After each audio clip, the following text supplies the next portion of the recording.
कर्पूरगौरं करुणावतारं संसारसारं भुजगेन्द्रहारं सदा वसन्तं हृदयारविन्दे भवं भवानी सहितं नमामि। बोलिए शंकर भगवान की जय। बोलिए शिव महापुराण की जय। बोलिए सनातन धर्म की जय। देखिए साथियों, शिव महापुराण के अंतर्गत मैं तीसरा अध्याय सुना रहा हूँ। ब्रह्मा जी का काम को साप देना इसमें दिया गया है। तो ब्रह्मा जी बोले, उसके अनंतर मेरे मन को समझने वाले मरीच आदि मेरे पुत्रों ने उसके नाम कहने आरंभ किए। ऋषि कहने लगे, प्रथम तो तुम्हारा नाम मनमथ है, क्योंकि आते ही तुमने हमारे तन को कंपायमान करके मन को मोहित कर डाला है। और तुम्हारा नाम काम भी है, क्योंकि जगत भर में तुम्हारे समान और कोई सुंदर नहीं है। इसी प्रकार और भी तुम्हारे मदन, संदर्प, अनंग, पुष्पधनवा आदि अनेकों नाम होंगे। बल में भी तुम्हारे समान और कोई नहीं होगा। तुम सर्वत्र व्यापक रहोगे। दक्ष पुत्री तुम्हारी पत्नी होगी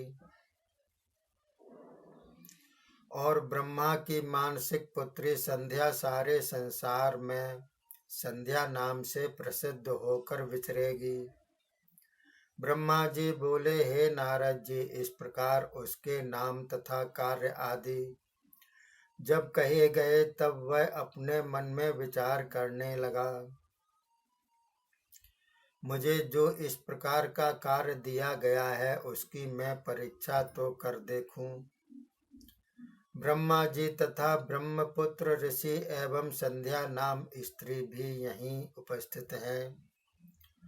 प्रथम इन्हें ही अपने बाणों का लक्ष्य बनाऊं, यह विचार कर उसने अपने पुष्प धनुष पर हर्षण, रोचन, मोहन, शोषण, मारण नाम वाले 5 पुष्प बाणों को संधान किया। यह सब बाण पुष्पों द्वारा निर्मित कर लिए गए थे। फिर तो बाणों को संधान करके कानों तक धनुष को खींचा, उसे गोलाकार करके ब्रह्मा जी आदि पर छोड़ दिया। उन बाणों के छूटते ही परम रम्य सुगंधित पवन चल उठी। मन को आनंद आने लग गया। ब्रह्मा जी बोले, तब तो मैं तथा मेरे मानसिक पुत्र सभी उन मोहन बाणों से मोहित हो गए। हमारी इंद्रियां आप में ना रहीं, संध्या की ओर देखने लगे। तब तो शरीर में उन्माद भाव उत्पन्न हो गए। इधर काम से प्रपीड़ित संध्या भी उन भावों की ओर देख देख कर अपने कटाक्षों का मनोहर पात करने लगी। इन कटाक्षों द्वारा संध्या और भी मनमोहिनी बन गई। देखते ही मैं तो अत्यंत व्याकुल हो उठा। मेरे पुत्र भी संध्या के पीछे विकृत हो गए, उसे पूर्णतया चाहने लग गए। जब इस प्रकार कामदेव ने मुझे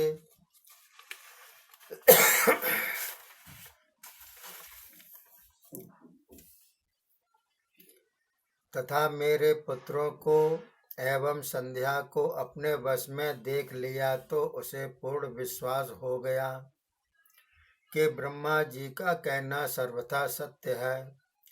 तब धर्म ने विचार किया कि इस प्रकार तो यह ब्रह्मा जी तथा इनके दक्ष आदि मानसिक पुत्र मेरा विचार न करके पाप बुद्धि हो जाएंगे। तब अपने रक्षक भगवान सदाशिव का धर्म ने स्मरण किया और सत्य भावना से अनेक प्रकार से स्तुति की। धर्म कहने लगे, हे शंकर, मेरे पालक महादेव, आपको नमस्कार हो। आप ही तो जगत के रचयिता, पालक एवं संहारक हो। रचना में ब्रह्मा, पालन में विष्णु, संहार में रूप रुद्र, रूप सब आप ही हो। आप तीनों गुणों से परे सच्चिदानंद सदाशिव निर्गुण ब्रह्म हो। निर्विकारी महादेव, आप ही आकर इस घोर पाप से इनकी रक्षा करो। इन मेरे भ्राता तथा मेरे जनक को आकर पाप से उबारो। ब्रह्मा जी बोले, जब धर्म ने स्तुति की तो सदाशिव शीघ्र ही वहां प्रकट हो गए। वहां मुझे तथा मरीच आदि मेरे पुत्रों को काम वशीभूत देखकर बोले, हे ब्रह्मा जी, यह काम वासना आपके मन में कैसे उदित हो गई?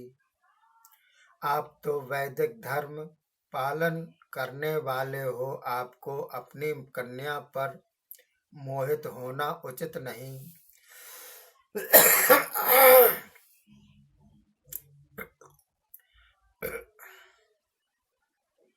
वेदों की आज्ञा पर विचार करो। वेद कहते हैं कि अपनी माता, भगिनी, भावज एवं पुत्री की ओर कभी कुदृष्टि न करे, और वे ही वेद तुम्हारे मुखाग्र हैं। फिर क्यों अपने आप को गिरा रहे हो?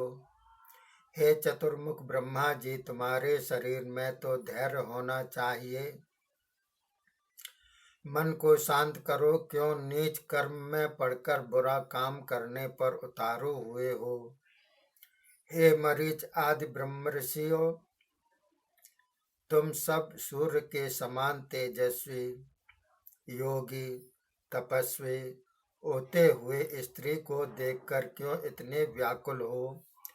धैर्य धारण करो। इस दुष्ट काम द्वारा मोहित होकर क्यों तुम इतने विकृत हो गए हो? जिनकी मन स्त्रियां हरण कर लेती हैं, ऐसे पुरुषों को धिक्कार है। स्त्री आसक्त पुरुष वैधैर्य होकर विचलित हो जाते हैं। ब्रह्मा जी बोले, सदाशिव ने जब यह वचन कहे तो मैं सुनते ही लज्जित हो गया। मेरा शरीर पसीना पसीना हो गया। तब तो संध्या स्त्री को ग्रहण करने की इच्छा होते हुए भी मैंने अपनी इंद्रियों को काबू में कर लिया। मेरे शरीर से जो पसीने की धारा बही तो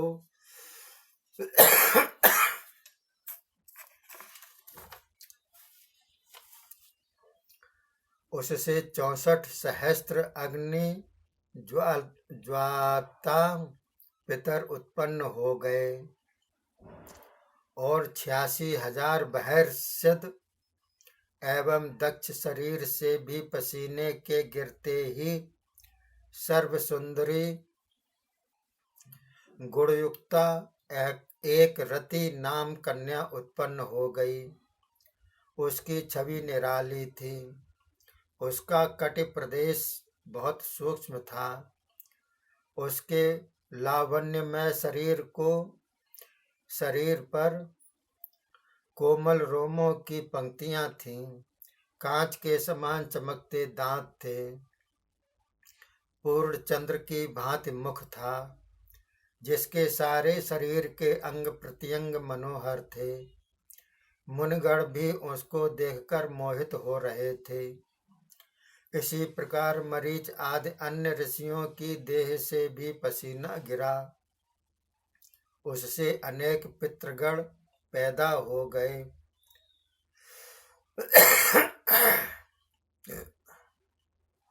ऋतु, वशिष्ठ, पुलस्त्य, अंगिरा, इन ऋषियों के शरीर से पसीना गिरते ही सोमया, आज्यया, सुकालिन, हविष्मंत, नाम के पितृगण उत्पन्न हो गए। इन सबको कव्याह कहा जाता है। इसके अनंतर हमें पाप से बचाने वाले सदाशिव अंतर्ध्यान हो गए। मैं शिव वचनों से लज्जित हो रहा था। तब मुझे कामदेव पर अत्यंत क्रोध आया। तब कामदेव भी मुझे क्रुद्ध जानकर तथा सदाशिव के भय से डर गया और अपनी सारी माया हटा ली। क्रोध में आकर मैंने उसे शाप दे डाला।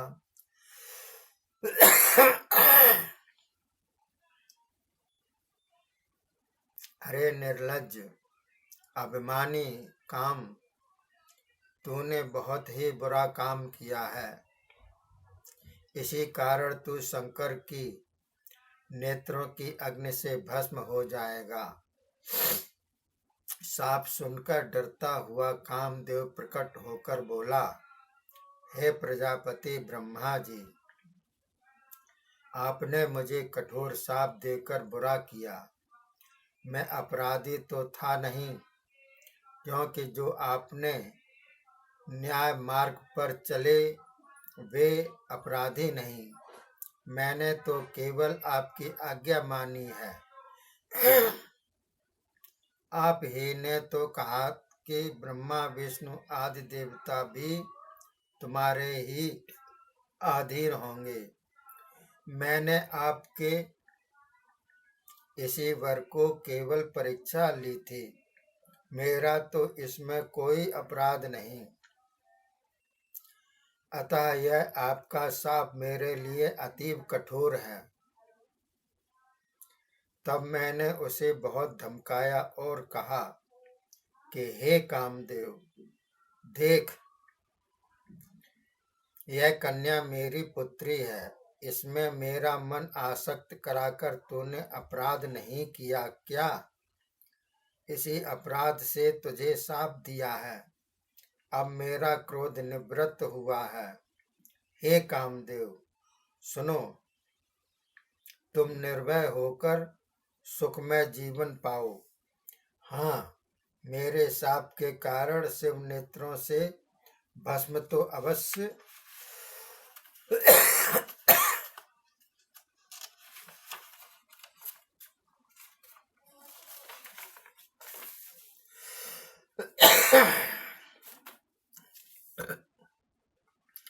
होगे, किंतु शरीर भी दूसरा तुम्हें शीघ्र मिल जाएगा। जब कभी शिव विवाह होगा तभी तुम्हें शरीरवान करा दिया जाएगा। ब्रह्मा जी बोले। इस प्रकार कहकर मैं वहां से सबके देखते देखते अंतर्ध्यान हो गया। बोलिए शंकर भगवान की जय। शिव महापुराण की जय। सनातन धर्म की जय। सांचे दरबार की जय। ये अध्याय समाप्त होता है। आगे के चतुर्थ अध्याय में रति के साथ कामदेव का विवाह कैसे हुआ ये बतलाया गया है, बतलाएंगे। तब तक के लिए धन्यवाद। जय हिंद।